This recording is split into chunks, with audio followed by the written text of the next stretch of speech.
రవి ఉన్నారు షికాగో నుంచి మీతో మాట్లాడడానికి. రవి గారు నమస్తే అండి. హలో సార్, నమస్తే వెంకట్ గారు. నమస్తే అండి. సో ఇప్పుడు నిన్న బడ్జెట్ రిలీజ్ చేశారు, గుడ్ అండి. కాకపోతే ఏంటంటే ఇప్పుడు మీరు 6 హామీలు అంటారు, మరి అర్హులైన వారు అంటారు. మరి ఇప్పుడు వరకు అర్హులు ఎవరు ప్రకటించలేదు. అది మెయిన్ థింగ్ అండి. అర్హులు అంటే ఎవరు అంటే ఇప్పుడు 200 యూనిట్స్ కరెంట్ ఉంది, అది అంటే ఆ లైన్ వాళ్ళ పేరు మీద ఉండాలంటారు. అంటే ఇప్పుడు సపోజ్ రెంట్కుంటారండి, రెంట్కుంటే లైన్ వాళ్ళ పేరు మీద ఉండదు. ఒకవేళ సొంత ఇల్లు ఉంటే వాళ్ళు అర్హులు కారు, ఎందుకంటే వాళ్ళకి రేషన్ కార్డు ఉండదు, వైట్ కార్డు. సో అర్హులు అంటే ఎవరు అంటే ఇప్పుడు రెంట్కున్న వాళ్ళు వాళ్ళ పేరు మీద లైన్ అయితే ఉండదు. ఇలా అంటే చాలా కాంట్రవర్షియల్ గా ఉన్నాయి, చాలా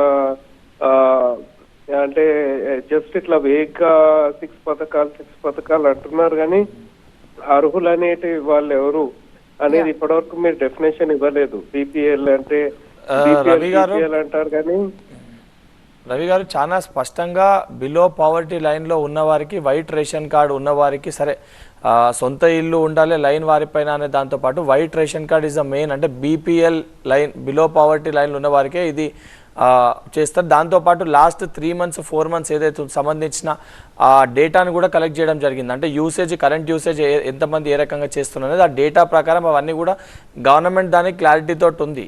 సో దానికి ఏంటంటే డెడ్ లైన్ అనేది పెట్టింది. BPL, below poverty line, white ration కార్డ్ని ఎలిజిబిలిటీ పెట్టడం జరిగింది. అండ్ వైట్ రేషన్ కార్డ్ వాడు రెంట్కున్న ప్రతి ఒక్కరి దగ్గర, బీపీఎల్ బిలో ఉన్న ప్రతి ఒక్కరు కూడా వైట్ రేషన్ కార్డ్ ఉంటుంది.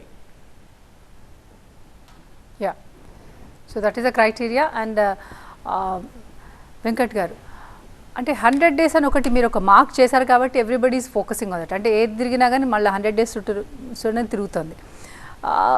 ఈ 100 daysలో సరే మీ పని చేస్తున్నారు, but most of the time గత ప్రభుత్వాన్ని ఎత్తి చూపడాలు, సమస్యలు చర్చించడంలో టైం వేస్ట్ అనిపిస్తలేదా? వాస్తవాలు ఈరోజు 100 days అని అంటే అట్లీస్ట్ పబ్లిక్కి ప్రజాస్వామ్యంలో 100 రోజులు అని చెప్పి క్వశ్చన్ చేస్తారు మమ్మల్ని. గత ప్రభుత్వాన్ని గురించి ఎందుకు కంపారిజన్ చేసి చెప్తున్నామంటే, గత ప్రభుత్వము ఇచ్చిన ఏ ఒక్క హామీని అమలు చేయలే. అమలు చేయని వ్యక్తులు దొంగతనం గురించి మాట్లాడితే ఈరోజు వాస్తవాలు ప్రజలకి చెప్పాల్సిన ఒక బాధ్యత మా పైన ఉంది. అంతే తప్ప కానీ వాళ్ళని ఎత్తి చూపుకుంటూ మేము హామీలు అమలు చేయమని ఎక్కడ చేయము అని చెప్పి చెప్తలేము. మమ్మల్ని గెలిపించింది ప్రజలు, మమ్మల్ని అడిగే హక్కు ఉంది ప్రజలకి. కానీ దొంగలు వచ్చి మీరు ఏమైంది అని చెప్పి మాట్లాడితే వాళ్ళ దొంగతనాన్ని అయితే పదే చెప్పాల్సిన ఒక బాధ్యత అయితే మా పైన ఉంటుంది కదా. ఇప్పుడు ఉదాహరణకి ఈరోజు పొద్దున్న బడ్జెట్ ప్రవేశపెడుతున్నప్పుడు కొంతమంది సభ్యులు కౌన్సిల్లో నిరుద్యోగ భృతి ఏమైంది, నిరుద్యోగ భృతి లేదు అని చెప్పి నన్ను అంటే మాట్లాడుతుండే, కౌంటర్గా వారు మాట్లాడుతున్నప్పుడు వారు కమెంట్స్ చేస్తుండే.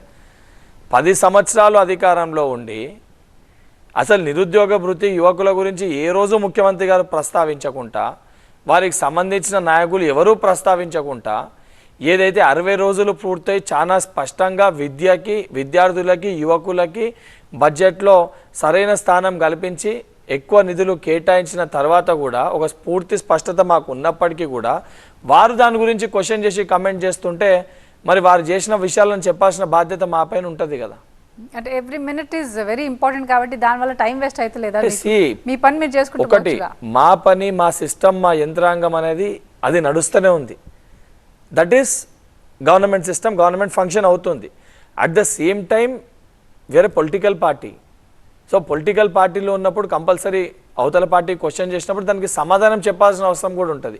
ఇప్పుడు మనం సమాధానం చెప్పకుండా మౌనంగా మన పని మనం చేసుకుంటూ పోయినాం అనుకోండి, ఇమీడియట్గా ఏమని అంటారు, బయట ప్రచారం చేసేది కూడా వాళ్ళు తప్పు చేసేది కాబట్టి మాట్లాడతలేరు అని అంటారు. సో దాన్ని కౌంటర్ చేయడం కూడా అంతే అవసరం. అంటే గతంలో కాంగ్రెస్ పార్టీ ఎప్పుడు కూడా మేము చేసిన పనుల్ని చెప్పుకోలేకపోయినాం కాబట్టి కాంగ్రెస్ పార్టీ ఏదైతే ఇందిరా మిల్లు ఇచ్చినా కానీ, ఫీజు రియంబర్స్మెంట్ ఇచ్చినా, స్కాలర్షిప్ ఇచ్చినా, రైతులకు రుణమాఫీ చేసినా, ఉచిత కరెంట్ ఇచ్చినా, ఇవన్నీ గతంలో కాంగ్రెస్ పార్టీ ప్రారంభించినాయి. కానీ చెప్పుకోలేకపోయినాం కాబట్టే ఈ పరిస్థితి ఉండే. ఇప్పుడు డెలివర్ చేయడం ఎంత ఇంపార్టెంటో, డెలివర్ చేసిన దాన్ని చెప్పడము, అవతల వాళ్ళు చేయలేకపోయినని చెప్పడానికి కూడా అంతే ఇంపార్టెంట్ ఇప్పుడు.